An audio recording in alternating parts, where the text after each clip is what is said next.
சங்கீதம் 16 அதனுடைய 6வது வசனத்தை இப்பொழுது வாசிப்போமாக. நேர்த்தியான இடங்களில் எனக்கு பங்கு கிடைத்தது, ஆம் சிறப்பான சுதந்திரம் எனக்கு உண்டு. வாக்குத்தத்தத்தை சுதந்திரிப்பதற்காக கர்த்தர் கொடுக்கிற கட்டளைகள் என்ன என்பதை குறித்து நாம் தொடர்ந்து தியானிக்கும்படியாக பரலோக தேவன் நமக்கு கிருபை தந்து வருகிறார். இஸ்ரவேல் ஜனங்கள் கானான் தேசத்தை சுதந்திரிப்பதற்காக அவர்கள் கடந்து செல்லுகிற அந்த நாட்களிலே அவர்கள் எப்படி அந்த தேசத்தை சுதந்திரிக்க கூடும் என்பதை குறித்து மிக தெளிவாக கர்த்தர் சில ஆலோசனைகளை அவர்களுக்கு கூறினார். நாம் எதற்காக இந்த தலைப்புகளை தியானித்துக் கொண்டிருக்கிறோம் என்று சொன்னால், இந்த நாட்களிலே கிறிஸ்தவ மக்களாயிருக்கிற நாம் அனைவரும் ஆண்டவராகிய இயேசு கிறிஸ்துவின் வருகையை எதிர்நோக்கி காத்திருக்கிறோம். கிறிஸ்தவ மக்களுடைய எதிர்பார்ப்பு என்பது பரலோக ராஜ்யம் விரைவிலே நாம் சந்திக்க போகிறோம். கர்த்தருடைய ராஜ்யத்தை நாம் நுழைய போகிறோம். தேவாதி தேவனை இத்தனை ஆண்டு காலம் நாம் விசுவாசத்தினாலே ஆராதித்தோம். அவரை நாம் முகாமுகமாய் தரிசிக்க போகிறோம். இதுதான் கிறிஸ்தவ மக்களுடைய வாழ்க்கையின் எதிர்பார்ப்பு, நம்பிக்கை என்பது. ஸ்தோத்திரம். அதற்காகவே இந்த உலகத்திலே அழைக்கப்பட்டு தெரிந்து கொள்ளப்பட்டு கர்த்தருடைய சித்தத்தின்படி பல காரியங்களையும் வெறுத்து இந்த உலகத்தில் இருக்கக்கூடிய பல காரியங்களையும் விட்டுவிட்டு ஆண்டவரே என்று சொல்லி வாழுகிற ஒரு கூட்டம் மக்கள் இருக்கிறார்கள். அவர்களை சேர்க்கும்படியாக ஆண்டவராகிய கர்த்தர் சீக்கிரமாய் வெளிப்பட போகிறது என்பது இந்த ஒவ்வொரு வாரங்களிலும் கேட்கிற செய்தியின் மூலமாக உங்களை திரும்பவும் திரும்பவும் நினைவுபடுத்தி அந்த நித்திய சுதந்திரத்தை நாம் அடைவதற்காக எப்படியெல்லாம் நாம் ஆயத்தப்பட வேண்டும் என்பது பழைய ஏற்பாடு காலத்திலே கானான் தேசத்தை சுதந்திரிப்பதற்கு ஜனங்கள் எதையெல்லாம் செய்தார்கள், எப்படியெல்லாம் ஆயத்தப்பட்டார்கள் என்பது உங்களுக்கு சுற்றி காட்டி இந்த உண்மைகளை உங்களுக்கு விளக்க கர்த்தர் கிருபை பாராட்டினார். தேவன் இஸ்ரவேல் ஜனங்களுக்கு சொன்ன வார்த்தை என்ன? நீங்கள் கானான் தேசத்தை யோர்தான் கடந்து அது சுதந்திரிப்பதற்கு முன் அங்கு இருக்கக்கூடிய 7 பலத்த ஜாதிகளே நீங்கள் முற்றிலும் நீர்மூலமாக்கி தேசத்தை வசப்படுத்தி, நான் பைபிள் எழுதியிருக்கிற வார்த்தைகளை தான் சொல்லுகிறேன், அந்த கோத்திரங்களின் தலைவர்களுடைய எண்ணிக்கைக்கு ஏற்றபடி அவர்கள் சீட்டை போட்டு கானான் தேசத்தை பங்கிட்டு தங்களுடைய உரிமைகளை சுதந்திரித்துக் கொள்ள வேண்டும் என்று தேவன் அவர்களுக்கு கட்டளை கொடுத்தார். பாருங்கள், அந்த சுதந்திரத்தை அடைவதற்கு முன் அவர்களுக்கு தேவன் வாக்களித்த பெற்றுக்கொள்ள வேண்டிய பங்கை அவர்கள் அடைவதற்கு முன் எத்தனையோ விதத்திலே அவர்கள் பாடுகள், கஷ்டங்கள், துன்பங்கள், யுத்தங்கள் எல்லாம் அவர்களுடைய வாழ்க்கையில் அவர்கள் சந்திக்க வேண்டியதாக இருந்தது. யோசுவா 14வது அதிகாரத்தின் முதல் வசனத்திலே தேவன் அவர்களுக்கு கொடுத்த கட்டளையை நாம் கவனிப்போமாக. ஆசாரியனாகிய எலெயாசரும் யோசுவாவும் கோத்திர பிதாக்களின் தலைவர்களும் மோசேக்கு கட்டளையிட்டபடி சீட்டு போட்டு பிரைஸ் காட் அவர்கள் தங்கள் சுதந்திரத்தை பங்கிட்டார்கள் என்று நாம் வாசிக்கிறோம். பாருங்கள், யோசுவாவின் புத்தகம் 19வது அதிகாரத்தின் 51வது வசனத்தையும் நாம் சேர்ந்து வாசிக்கலாம். ஆசாரியனாகிய எலெயாசரும் யோசுவாவும் கோத்திர பிதாக்களின் தலைவரும் சீலோவிலே ஆசரிப்பு கூடாரத்தின் வாசலிலே, ஆமென். பாருங்க, எல்லாம் கிளியராக தேவன் எப்படி தேசத்தை பங்கிட வேண்டும் என்று பல ஆண்டுகளுக்கு முன்னே அவர்களிடத்தில் பேசினார்.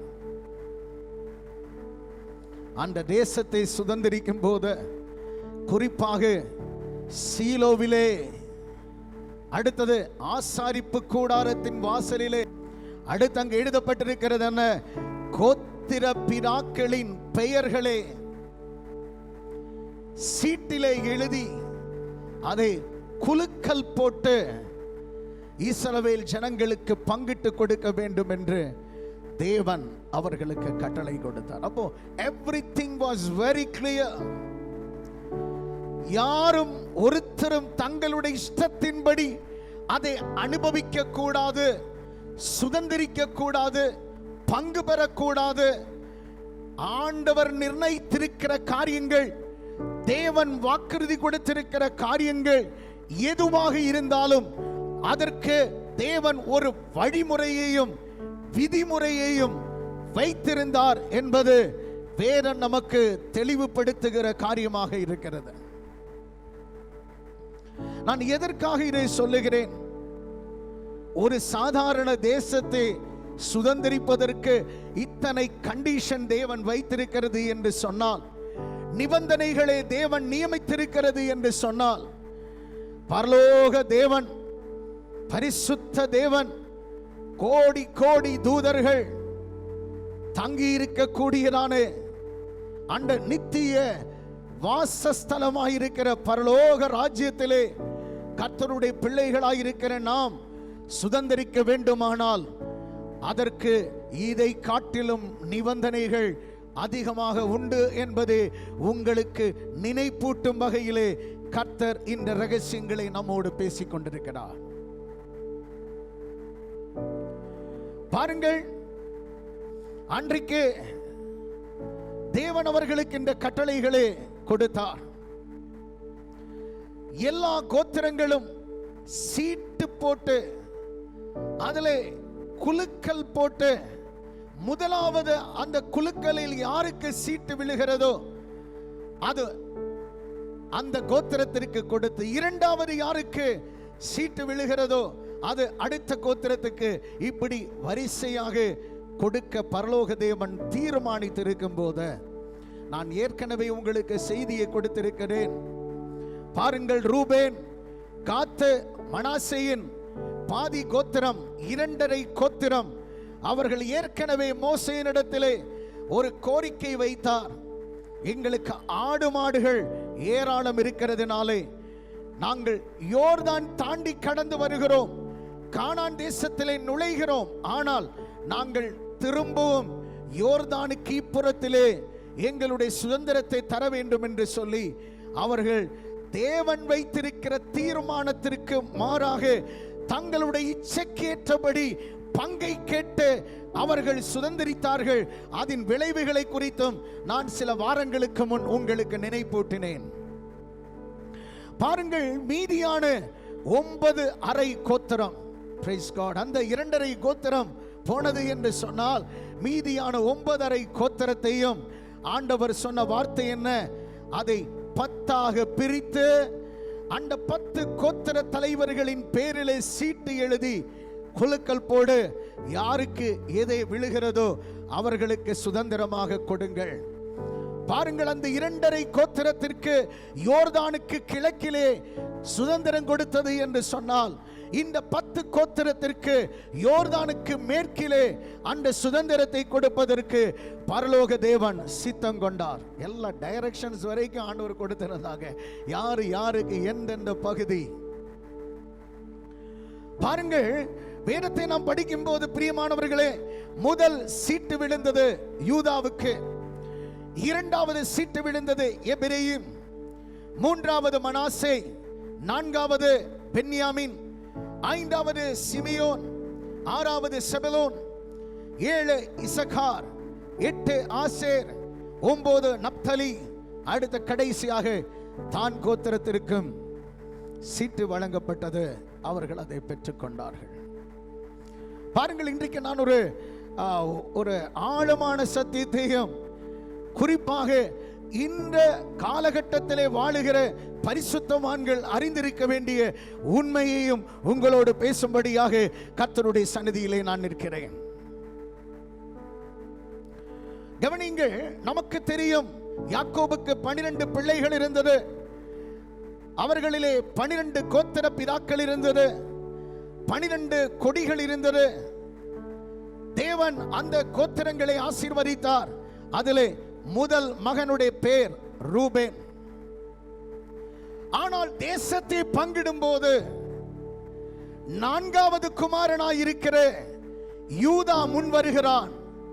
ரூபேன் இன்னொரு பக்கத்துக்கு விலகுகிறது.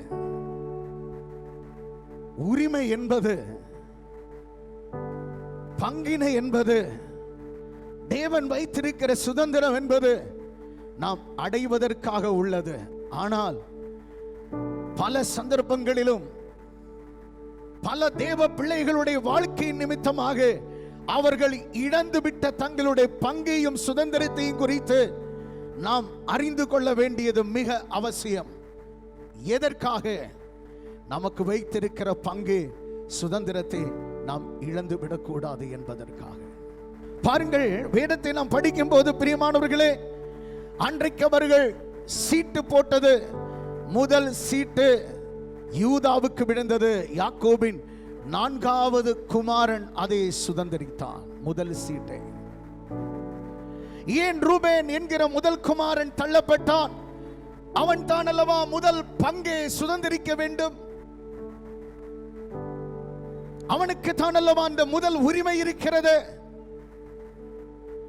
ஏன் அவனுக்கு அது கிடைக்கவில்லை? இரண்டாவதாக சிமியோன் இருக்கிறது. இவர்கள் எல்லாருக்கும் மேலாக ஏன் ஆண்டவர் யூதாவை தெரிந்து கொண்டார்? அந்த காலகட்டத்திலே சீட்டு போடுதல் என்று சொல்லப்படுகிறது கர்த்தருடைய சித்தம் அறிவிக்கிறது என்பது எல்லா மனிதர்களும் அறிந்திருந்தார்கள். வேதத்தில் அதற்காக ஏராளமான ஆதாரங்கள் உண்டு. 2 வசனங்களே வாசிக்கல உங்களுடைய கண்களுக்கு முன்பதாக கொண்டு வருகிறேன். யோனாவின் புத்தகம் 1வது அதிகாரத்தின் 7வது வசனத்திலே கடல் கொந்தளிக்கிறது. உயிருக்கு ஆபத்து வரக்கூடிய நேரத்திலே எல்லாரும் கலங்குகிறார்கள். யார் நிமித்தமாக கடல் கொந்தளிப்பு உண்டாகுகிறது? யார் நிமித்தமாக இப்படிப்பட்ட பாதிப்புகள் நமக்கு வருகிறது? ஒருவருக்கொருவர் விசாரித்தார். கடைசியிலே அவர்கள் ஒரு முடிவை எடுத்தார்கள். இங்கே பிரயாணம் செய்கிற கப்பலிலே பிரயாணம் செய்யக்கூடிய அத்தனை பேருடைய பெயரையும் எழுதி சீட்டு போடுவோம். குலுக்கி போட்டது. ஒருவர் அதை எடுத்தார். திறந்து பார்த்தபோது யோனாவின் பெயர் அதிலே இருந்தது. அவர் சொல்லுகிற வார்த்தை என்ன? என்னை இந்த கடலிலே நீங்க தூக்கி போடுங்க. கடல் அலைகளின் கொந்தளிப்பும் உங்கள் வாழ்க்கையில் இருக்கிற பிரச்சனைகளுக்கும் இதுதான் தீர்வு என்று சொல்லி, ஒரு தீர்க்கதரிசி அல்லவா அவர், தீர்வை வழங்கினார். நான் உங்களுக்கு சொல்லுகிறேன், சீட்டு யார் பேர்ல விழுந்ததோ அவன் கடலுக்குள் விழுந்தது. காற்று, கடல் அலைகள், கொந்தளிப்பு எல்லாம் அமைதலாயிற்று. அவர்களுடைய வாழ்க்கையின் பயணம் என்பது சீர்பட்டது. மேலும் நாம் புதிய ஏற்பாடுக்கு வரும்போது யூதாஸ் காரியத், அவர் இயேசுவை காட்டிக் கொடுத்து பாவம் செய்து மனம் திரும்புதலுக்கு ஏற்ற கனியை கொடுக்க முடியாமல் அவன் தற்கொலை செய்து கொண்டான். இயேசுவானவர் 12 அப்போஸ்தலர்களை தேர்ந்தெடுத்திருக்கையில் தொடர்ந்து 11 பேரை வைத்து ஊழியத்தை நடத்த முடியாது என்பதற்காக, ஏன் நடத்த முடியாது? இயேசுவானவர் எங்கே அனுப்பினாலும் 2 பேரை வைத்து அனுப்பினார். ஆகவே 12 பேர் தேவை என்பதற்காக கர்த்தருடைய சித்தத்தின்படி அந்த இடத்திலே அவர்கள் ஜெபத்தோட சீட்டை போட்டது. Praise God. ஒரு காலகட்டத்தில் எல்லாம் தேவ சித்தத்தை அறிந்து ஒவ்வொரு மனிதர்களே ஒவ்வொரு ஸ்தானத்திலே நியமித்து, ஸ்தோத்திரம், புதிய ஏற்பாடுக்கு வரும்போது ஒரு சில அப்போஸ்தலர்களை ஊழியத்திற்கென்றும் சமையல் அறையிலே ஊழியத்திற்கென்றும் தேர்ந்து கொள்ளும் போதும் அப்போஸ்தலர்கள் உபவாசத்தோடு ஜெபத்தோடு அவர்கள் தேர்ந்தெடுத்தார்கள் என்று எழுதப்பட்டிருக்கிறது. பாருங்கள், அன்றைக்கு இப்படித்தான் ஊழியங்கள் நடைபெற்றது. கவனிங்க, அப்போஸ்தலர் நடபடி 1:25 யூதாஸ் போன இடத்திலே மத்தியாசை சேர்க்கும்படியாக சீட்டு மத்தியாஸ் பேரில் விழுந்தது. அவரு 12 அப்போஸ்தலர்களோடு கூட சேர்த்தது. இன்னும் கொஞ்சம் விரிவாக சொல்லுகிறேன். ஏன் யூதாவே தேவன் முதல் தெரிந்து கொண்டார். Praise God. யூதா என்றாலே அதனுடைய அர்த்தம் என்ன?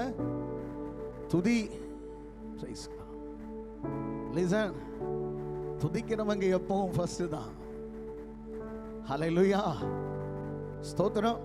வேதாகமத்தை நாம் படிக்கும் போது பிரியமானவர்களே, 1 கொரிந்தியர் 15வது அதிகாரத்தின் 20வது வசனத்தையும் 23வது வசனத்தையும் நாம் வாசிக்கும் போது பாருங்கள், கிறிஸ்துவோ மரித்தோரிலிருந்து எழுந்து முதற் பலனானார். அவனவன் உயிர்த்தெழுதலை குறித்து அப்போஸ்தலனாகிய பவுல் கொரிந்திய சபைக்கு நிருபத்தை எழுதும்போது சொல்லுகிறார், உயிர்த்தெழுதலிலே ஒரு வரிசை இருக்கிறது.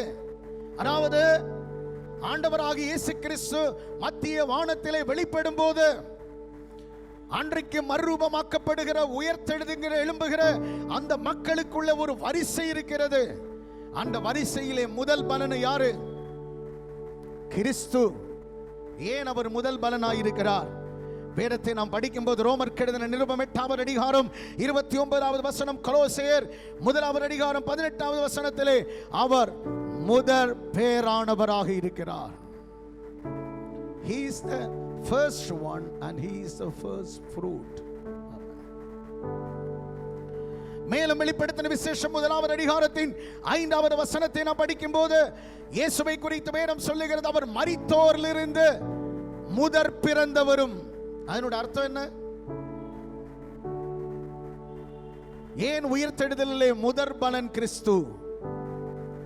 உயிர்த்தெழுந்தவரில் முதல் பலன் கிறிஸ்து. ஒருவேளை நீங்க சொல்லலாம், லாசரு இயேசு கிறிஸ்துவுக்கு முன்னாடி உயிர்த்தெழுந்தாரே, அந்த ஜெபாலய தலைவரின் மகள் உயிர்த்தெழுந்தாளே, அங்கே விதவையின் மகன் உயிர்த்தெழுந்தாரே, அவர்கள் எல்லாரும் திரும்பவும் மரித்தார்.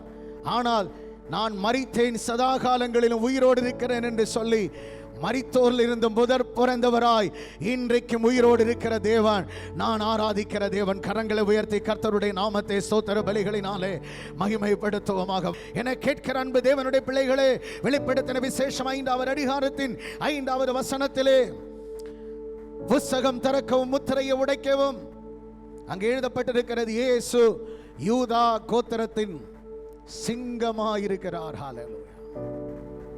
ஏன் யூதா கோத்திரத்தை முன் வைக்கிறார்? வேதத்தில் எழுதி இருக்கிறது உயிர்த்தெழுதல். இன்னும் வெளிப்படுத்தின விசேஷம் 7வது அதிகாரம் 5வது வசனத்திலே பாருங்க, 1,44,000 பேர் அந்த கோத்திரத்திலே தேவன் பிரித்தெடுத்து வைக்கிற சமயத்திலே அங்கேயும் முதல் குறிப்பிட்டிருக்கிறது யூதா கோத்திரம். ஏன் யூதா கோத்திரத்தை முதல் வைக்கிறார்? இயேசுவானவர் பிறந்த கோத்திரம். இயேசுவானவர் உலகத்திலே வருவதற்கு பிதா நிச்சயித்த நிர்ணயித்த கோத்திரம் யூதா கோத்திரம். So it stands first. தேவன் முதல் வைத்திருக்கிற அந்த கோத்திரத்தை. Praise God. பாருங்க, பழைய ஏற்பாடிலே தேவன் யூதா கோத்திரத்தை தெரிந்தெடுக்கும் போது ஹல்லேலூயா, ஏன் 4வது இருந்த இந்த கோத்திரத்தை முதலிடத்திலே கொண்டு வந்தது என்று சொல்லும் போது ஹல்லேலூயா, தேவனுடைய ஒரு அனாதி தீர்மானம், அனாதி கரமும் அதன் பின்னணியிலே இருந்தது. ஹல்லேலூயா, ஸ்தோத்திரம். கர்த்தருக்கு ஒரு பிளான், ஒரு பர்பஸ் இருக்கிறது என்று சொன்னார். நம்முடைய வாழ்க்கையில ஒரு தீர்மானம் இருக்கிறது என்று சொன்னார். கடைசியில் இருக்கிற நம்மை முதலிடத்திலே கொண்டு வருவதற்கு தேவனாலே கூடும் என்பதை நாம் விளங்கிக் கொள்ள வேண்டும்.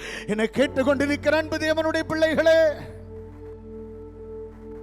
வேதத்தை நாம் படிக்கும் போது பாருங்க, அவர்களே முன் வரிசையிலே தேவன் கொண்டு வந்தார். இன்னும் வேதத்தை நாம் ஆராய்ச்சி செய்யும் போது காலேபுக்கு எப்ரோன் நாட்டே சுதந்திரமாக பங்காக கொடுக்கிறார். பாருங்கள், தேவன் பங்கை கொடுக்கும் போது கானான் தேசத்திலே 4வது குமாரனாய் இருக்கிற ஆமென், அந்த யூதாவே முதலிடத்திலே கொண்டு வந்து பங்கை கொடுக்கிறார். அதே நேரத்திலே கடைசி குமாரனாய் இருக்கிற அந்த யோசேப்பையும் பென்யாமீனையும் தேவன் ஆசீர்வதிக்கும் போது அவர்களுக்கு 2 பங்கை சுதந்திரமாக கொடுத்ததாக வேதம் நமக்கு சாட்சி கொடுக்கிறது. அதன் காரணத்தை தான் நாம் அறிந்து கொள்ள வேண்டும். வேதாகமத்தை நாம் படிக்கும் போது பாருங்கள், ரூபேன் அல்லவா மூத்த குமாரன், அவருக்கு கிடைக்காத ஒரு பங்கே தேவன் யோசேப்புக்கும் அவன் சந்ததிக்கும் கொடுக்கிறார். கானான் தேசத்தை சீட்டு போட்டு பங்கு போட்டு கொடுக்கிற சமயத்திலே நடந்ததை கவனியுங்கள்.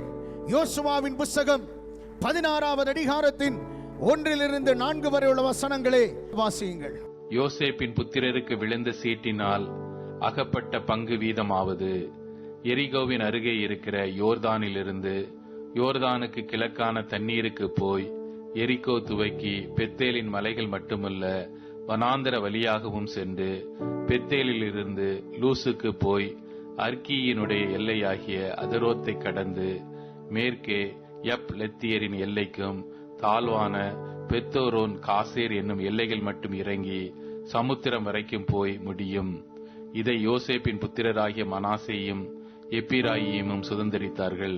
தேவன் வைத்திருக்கிற பாருங்க, எல்லாம் எவ்வளவு அந்த எல்லாம் பெர்ஃபெக்ட்டா ஆண்டவர் ஏதோ ஒண்ணு எடுத்துக்கோன்னு சொல்லல, எல்லாம் முன்குறித்து அவர்களுக்கு கொடுத்தார். நமக்கு எத்தனை பேருக்கு இன்றைக்கு ஒரு நம்பிக்கை உண்டு, கர்த்தர் எனக்கு முன்குறித்து சில நன்மைகளை தேவன் வைத்திருக்கிறார். அதான் வேதத்தில் எழுதியிருக்கிறது, யாரு அவர்கள் முன்குறித்தாரோ அவர்களை தெரிந்து கொண்டும் அவர்களை மகிமைப்படுத்தியும் தேவன் வைத்திருக்கிறார். ஹல்லேலூயா. யோசுவா 17:17 மனாசேயை நோக்கி, நீங்கள் சனம் பறித்தவர்கள், உங்களில் மகாபராக்கிரமம் உண்டு, ஒரு பங்கு மாத்திரமல்ல, அதாவது இரட்டிப்பான சுதந்திரத்தை தேவன் கொடுக்கிறார். ஹல்லேலூயா. அதாவது அந்த காலகட்டத்தில் எல்லாம் இரட்டிப்பான சுதந்திரத்தை கொடுக்கிறது யாருக்கு தெரியுமா? அந்த சேஷ்ட புத்திர பாகம் உடையவர்களுக்கு தான் இரட்டிப்பாக கொடுப்பார். ஸ்தோத்திரம். அதாவது இன்னும் கொஞ்சம் சொல்ல போனால், ரூபேனுக்கு முதல் குமாரனுக்கு கிடைத்த பங்கை காட்டிலும், அடுத்ததாக முதல் சீட்டு விழுந்த அந்த யூதாவுக்கு கிடைத்த பங்கை காட்டிலும் யோசேப்புக்கு கானான் தேசத்திலே இரட்டிப்பான பங்கை தேவன் கொடுத்தார். How it happens? வேதத்தை நாம் படிக்கும் போது பிரியமானவர்களே, அந்த ரூபேன் இது இழைப்பதற்கு என்ன காரணம்? அவன்தான் அல்லவா முதல் குமாரன். பாருங்கள், 1 நாளாகமம் 5வது அதிகாரத்தின் முதல் 2 வசனங்களை வாசிக்கலாம். ரூபன் இஸ்ரவேலுக்கு முதற் பிறந்த சேஷ்ட புத்திரன். ஆனாலும் அவன் தன் தகப்பனுடைய மஞ்சத்தை தீட்டுப்படுத்தினபடியினால் கோத்திரத்து அட்டவணையிலே அவன் முதற் பிறந்தவனாக எண்ணப்படாமல் அவனுடைய சேஷ்ட புத்திர சுதந்திரம் இஸ்ரவேலின் குமாரனாகிய யோசேப்பின் குமாரருக்கு கொடுக்கப்பட்டது. யூதா தன் சகோதரரிலே பலத்ததினால் ராஜாதிபத்தியம் அவன் சந்ததியில் உண்டானது. ஆகிலும் சேஷ்ட புத்திர சுதந்திரம் யோசேப்புடையதாயிற்று. அவனுடைய சேஷ்ட புத்திர சுதந்திரம் இஸ்ரவேலின் கடைசி, அதாவது 11வது குமாரனாக இருக்கிற யோசேப்புக்கும் குமாரருக்கு கொடுக்கப்பட்டது. லிசன், என்னுடைய காரணத்தை ஆவியானவர் எப்படி எழுதி வைத்திருக்கிறார் கவனிங்க. அவன் தன் தகப்பனுடைய மஞ்சத்தை தீட்டுப்படுத்த, அதாவது சிம்பிளா சொன்னா அசுத்தம், பரிசுத்தம் இல்ல, பரிசுத்தத்தை இழந்தான். ஆகவே கர்த்தர் அவனுக்கு வைத்திருந்த சேஷ்ட புத்திர பாகமாயிருக்கிற அந்த இரட்டிப்பான சுதந்திரத்தை அவனுக்கு கொடாமல் அந்த சுதந்திரத்திலிருந்து பங்கிலிருந்து அவனை விலக்கி அந்த ஸ்தானத்தில் கடைசியாக இருக்கக்கூடிய யோசேப்பை கொண்டு வந்து வைத்தார். சொல்றது புரிந்து கொள்ளுகிறீர்களா? இது பரலோகத்திலே சுதந்திரம் மாத்திரம் அல்ல, நீ இந்த பூமியிலே பரிசுத்தமாக வாழுகிறது என்று சொன்னால் இந்த பூமியிலும் உனக்கு உரிய சுதந்திரத்தை இரட்டிப்பாக கொடுக்க தேவன் அற்புதங்களின் தேவனாக, உண்மையுள்ள தேவனாக இன்றைக்கு நம் நடுவில் அவர் இருக்கிறார். எத்தனை பேர் அதை விசுவாசிக்கிறீர்கள்? ஹல்லேலூயா. இரட்டிப்பான நன்மையை தருவேன் என்று நீங்கள் சொல்லுகிறீர்களே, நன்மையும் கிருபையும் என்னை தொடருவேன் என்று சொல்லுகிறீர்களே, நன்மையான ஈவுகளை தருகிற தேவன் என்று சொல்லுகிறீர்களே, என்னை கேட்கிற அன்பு தேவனுடைய பிள்ளைகளே, அது எப்படி சாத்தியமாகும்? கர்த்தருடைய பார்வையிலே நீங்கள் பரிசுத்தமாய் வாழுவீர்களானா?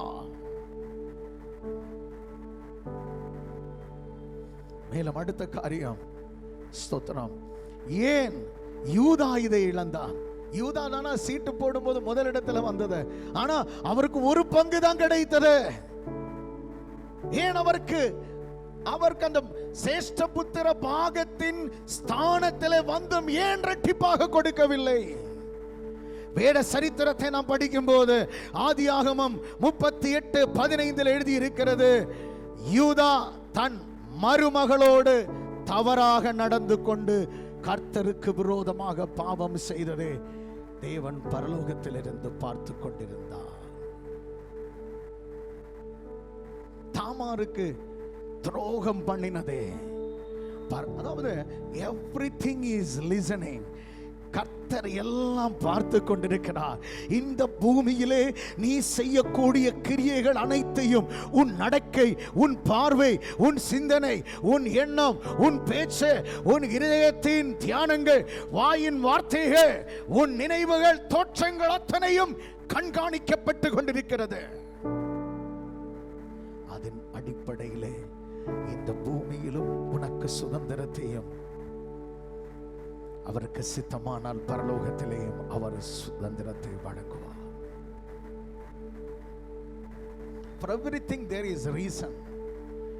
பாருங்க, வேதத்தை நாம் படிக்கும் போது ரூபேன், யூதா, கர்த்தருடைய பார்வையிலே அவர்கள் ஸ்தோத்திரம் பாவம் செய்து தேவனுக்கு விரோதமான செயல்களை அவர்கள் செய்த போது கர்த்தர் எல்லாம் கணக்கிலே எழுதி வைத்தார். அதே நேரத்தில் தன்னுடைய வாலிப வயதிலிருந்து சாகிற நாள் மட்டும் யோசேப்பு பரிசுத்தத்தை காத்து கொண்டதினாலே அவனுடைய சந்ததியை தேவன் மறந்து விடல. எபிரேயும் மனாசேக்கு கர்த்தர் இரட்டிப்பானதை கொடுத்து அவர்களை எல்லாரும் மத்தியிலே கனப்படுத்தி வைத்தார். என கேட்டுக்கொண்டிருக்கிற அன்பு தேவனுடைய பிள்ளைகளே, பழைய ஏற்பாடு காலத்திலே பரிசுத்தம் அவ்வளவு முக்கியமானால் சுதந்திரத்தை அடைவதற்கு, அந்த பரிசுத்த ராஜ்யத்திலே பிரவேசிக்கிற சுதந்திரத்தை நாம் அடைய வேண்டுமானால் ஒவ்வொரு நிருபங்களும் பவுல் அப்போஸ்தலர்கள் எழுதும்போது அதனுடைய இன்ட்ரோடக்ஷன் என்ன தெரியுமா? பரிசுத்தவான்களுக்கு எழுதுவதாவது, this is written to the holy ones.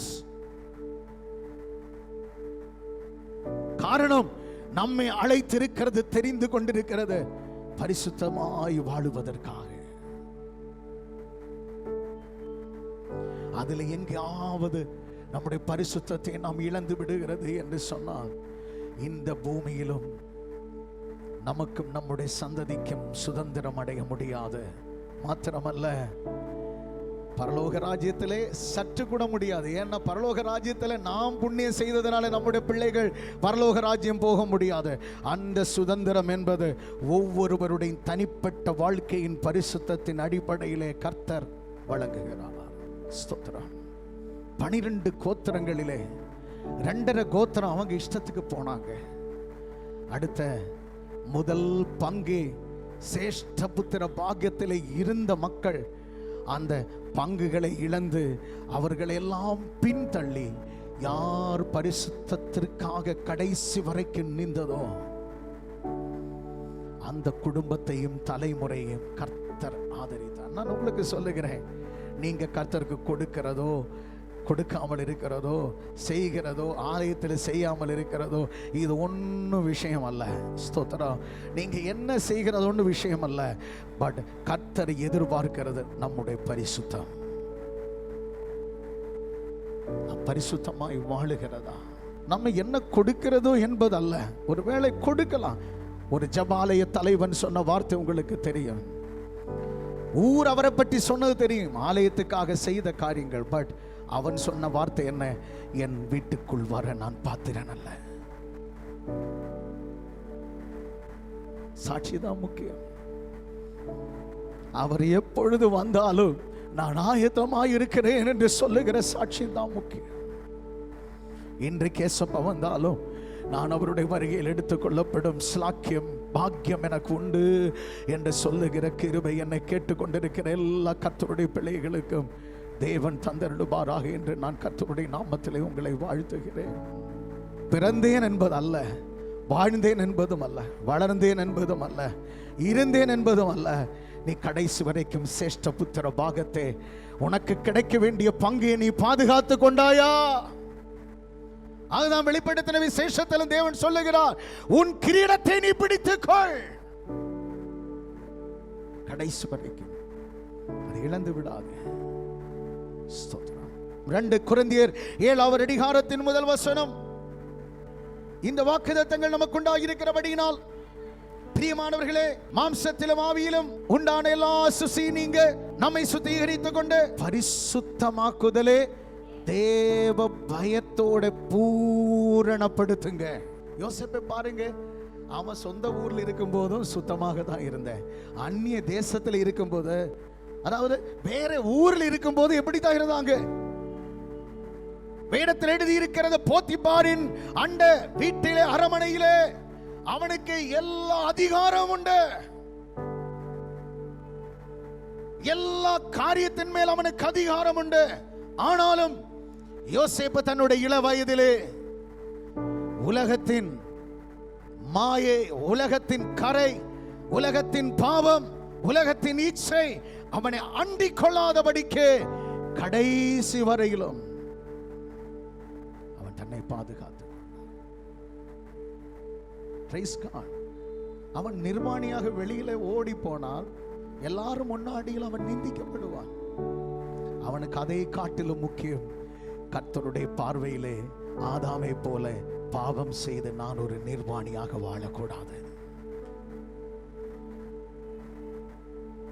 அதற்காக கடைசி வரையிலும் யோசேப்பினுடைய சரித்திரம் நீங்க படிக்கும் போது கர்த்தர் எப்படி உயர்த்தினார். Praise God. எல்லாருக்கும் கொடுக்கக்கூடியவராக கர்த்தர் அவரை கனப்படுத்தினார். Only thing is holiness, பரிசுத்தம். நம்முடைய இளைஞர்களுக்கு நான் தான் சொல்லுகிறேன், நீங்க பரிசுத்தமா வாழ்ந்து பாருங்க. கர்த்தர் தேசத்திலே ராஜ்யங்களின் நடுவிலே தேவன் ஆதரிப்பார், உயர்த்துவார், தலை உயர்த்தி வைப்பார். ஹல்லேலூயா. பாருங்க, வேதத்தில் எழுதி இருக்கிறது, அவன் கடைசி வரையும் அப்படி இருந்ததுனால அவனை மாத்திரமல்ல அவன் சந்ததியையும் கர்த்தர் சுதந்திரத்தை கொடுக்கும் போது அந்த கோத்திரங்கள் எல்லாம் வெட்கப்படக்கூடிய அளவுக்கு, எல்லாரும் யோசிக்கக்கூடிய அளவுக்கு, எல்லாரையும் சிந்திக்க வைக்கிற அளவுக்கு, ஏன் அவங்களுக்கு கொடுத்தாங்க என்று கேள்விகளை எழுப்பக்கூடிய அளவுக்கு கர்த்தர் யோசேப்பின் சந்ததியை ஆதரித்தார். ஆனால் தேவன் சொல்லுகிறது என்ன? 1 தெசலோனிக்கர் 4:3, நீங்கள் பரிசுத்தமாக வேண்டும் என்பதே தேவனுடைய சித்தமாயிருக்கிறது. 4வது அதிகாரம் 7வது வசனம் சொல்லுகிறது, தேவன் நம்மை அசுத்தத்திற்கல்ல பரிசுத்தத்திற்காக அழைத்திருக்கிறார். வெளிப்படுத்தின விசேஷம் 22வது அதிகாரத்தின் 10வது வசனம் சொல்லுகிறது என்ன? அநியாயம் செய்கிறவன் இன்னும் அநியாயம் செய்யட்டும், அசுத்தமாய் இருக்கிறவன் இன்னும் அசுத்தமாய் இருக்கட்டும், நீதியுள்ளவன் இன்னும் நீதி செய்யட்டும், பரிசுத்தம் உள்ளவன் இன்னும் பரிசுத்தமாகட்டும். எதுக்கு ஐயா பரிசுத்தம் உள்ளவன் இன்னும் பரிசுத்தமாகணும்? ஸ்தோத்திரம். ஆண்டவர் ஆதியாகமத்தில் ஸ்டார்ட் பண்றதே பரிசுத்தத்தை குறித்துதான். வெளிப்படுத்தின விசேஷம் வேதாகமம் முடிக்கும் போதும் சொல்லுகிற காரியம் பரிசுத்தம். காரணம், ஒரு சுதந்திரம் நமக்காக ஒரு பங்கு வைக்கப்பட்டிருக்கிறது.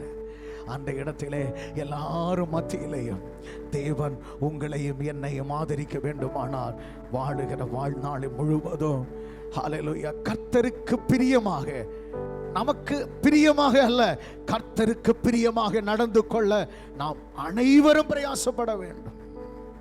வேதத்தில் எழுதி இருக்கிறதை கவனிங்கள். எபிரேயர் 12வது அதிகாரம் 10வது வசனம். உலகத்தில் இருக்கிற பெற்றோர்கள் அவர்கள் இஷ்டத்துக்கு ஒவ்வொரு காரியங்களை செய்கிறார். ஆனால் இவரோ, இயேசுவோ, தம்முடைய பரிசுத்தத்திற்கு நாம் பங்குள்ளவர்களாகும் பொருட்டு நம்முடைய பிரயோஜனத்திற்காகவே நம்மை சிற்றிக்கிறார். ஸ்தோத்திரம். அந்த வார்த்தையை நீங்க கவனிச்சீங்களா? ஸ்தோத்திரம். தம்முடைய பரிசுத்தத்தை நாம் பங்கடையும்படியாக. பாருங்க, இந்த இடத்துல ஒரு பங்கு என்கிற ஒரு வார்த்தை, போஷன். என்ன வார்த்தை? போஷன். அந்த போஷனுக்காக நாம் இருக்கும்போது நமக்கு இந்த இடத்துல, இந்த பூமியில கர்த்தருடைய திவ்ய சுபாவங்களுக்கு நாம் பங்குடையவர்களாக மாறணும். அதே சமயத்தில் அவருடைய பரிசுத்தத்துக்கும் நாம் பங்குடையவர்களாக மாறணும்.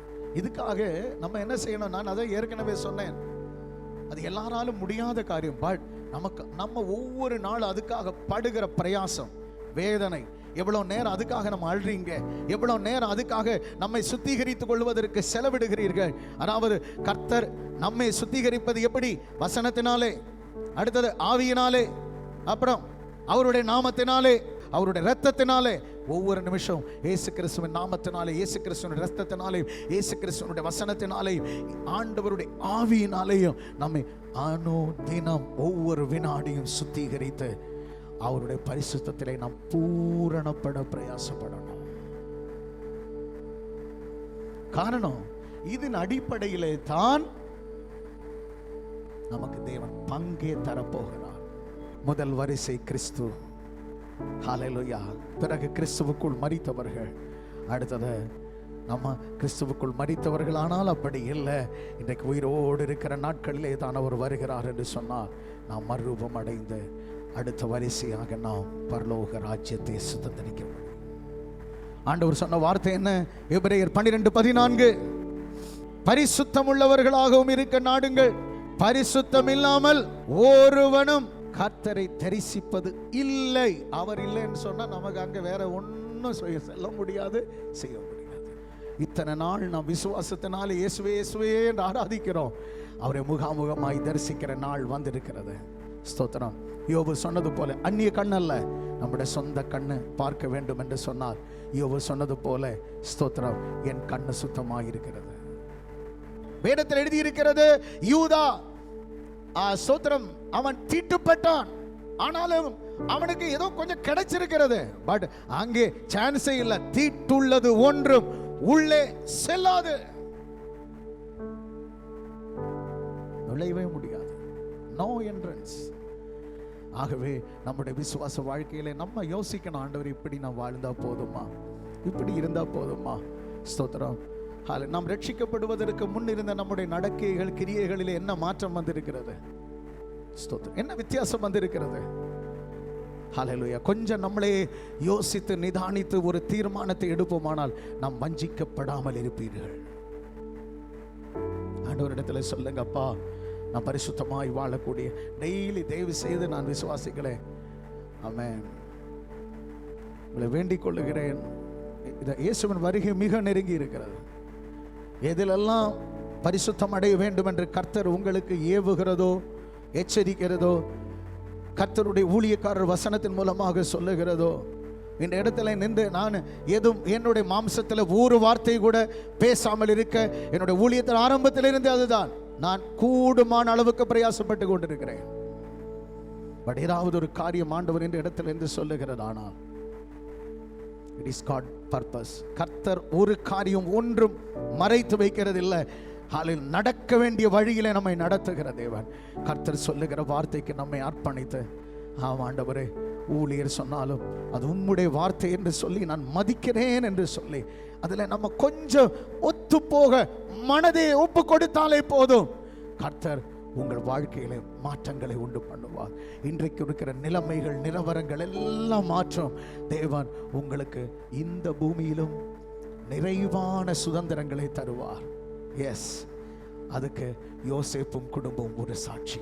மாத்திரமல்ல, நாம் பரிசுத்தமாக வாழ்ந்தால் நித்திய சுதந்திரமாக இருக்கிற பரம கானானையும் சுதந்திரிக்க தேவன் கிருபை செய்வார். கண்களை மூடுவோம், நாம் கர்த்தரை நோக்கி ஜெபம் செய்வோம். தேவ சன்னதியிலே நம்ம எல்லாரையும் ஒவ்வொரு வாரங்களிலும் கர்த்தர் நமக்கு கொடுக்கிற ஆலோசனைகள், ஹல்லேலூயா. அன்றைக்கு இஸ்ரவேல் ஜனங்கள் கானான் தேசத்தை சுதந்திரிப்பதற்காக கடந்து போகும்போது அவர்களுக்கு பல தடைகள் அவர்கள் சுதந்திரிப்பதற்காக இருந்தது. ஹல்லேலூயா. பல குறைகள், அவர்களுக்கு ஏற்ற சுதந்திரம் அடைய முடியாமல் காணப்பட்டது. காரணம் என்ன? ஸ்தோத்திரம். கர்த்தர் எல்லாம் கணக்கிலே வைத்திருக்கிறார்.